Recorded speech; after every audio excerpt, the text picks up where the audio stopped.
এঁচোড় চিংড়ি আমরা সবাই খেতে ভালোবাসি। আর যদি এইরকমভাবে রান্না করেন তাহলে তো আর কথাই নেই। দেখুন এঁচোড়গুলো আমি ভালো করে কেটে নুন আর হলুদ দিয়ে একটা প্রেসারে সিটি মেরে দেবো। একটা সিটি মারলেই হয়ে যাবে। এদিকে সমস্ত পেঁয়াজ, টমেটো, রসুন কেটে নিয়েছি।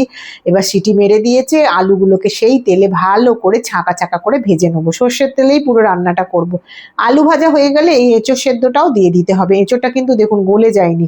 অল্প একটু নাড়াচাড়া করে ওর মধ্যে চিংড়ি মাছগুলো দিয়ে দিলাম। ব্যাস একটুখানি চিংড়ি মাছ পড়লেই না তার স্বাদই অন্যরকম হয়ে যায়। গরম মশলাগুলো গোটা দিয়ে নাড়াচাড়া করে পেঁয়াজ দিয়ে একটু লালচে করে ভেজে সমস্ত মশলা দিয়ে দিলাম। দিলাম এর মধ্যে আদা বাটা, ধনে গুঁড়ো, জিরে গুঁড়ো, লঙ্কা গুঁড়ো, কাশ্মীরি লঙ্কার গুঁড়ো সমস্ত দিয়ে ভালো করে নাড়াচাড়া করে এঁচোড়ের সেদ্ধ করা জলটা দিয়ে ভালো করে কষাতে থাকলাম।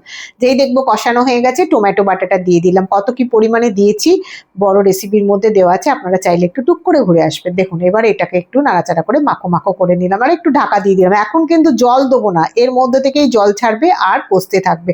এক তো সেদ্ধ হয়েই আছে তার উপরেও কিন্তু কষতে থাকবো এই অল্প করে। এবার অল্প একটু জল দিয়েছি, দিয়ে নাড়াচাড়া করে আবারও পরিমাণ মতো জল দিয়েছি। কারণ কি আলুটা তো সেদ্ধ নেই, সেই জন্য ভালো করে জল দিয়ে ফুটিয়ে ওপর থেকে চিংড়ি মাছগুলো ছড়িয়ে দিয়েছি আর গরম মশলা আর ঘি দিয়ে দিয়েছি। অসাধারণ খেতে হয় এঁচোড় চিংড়ি।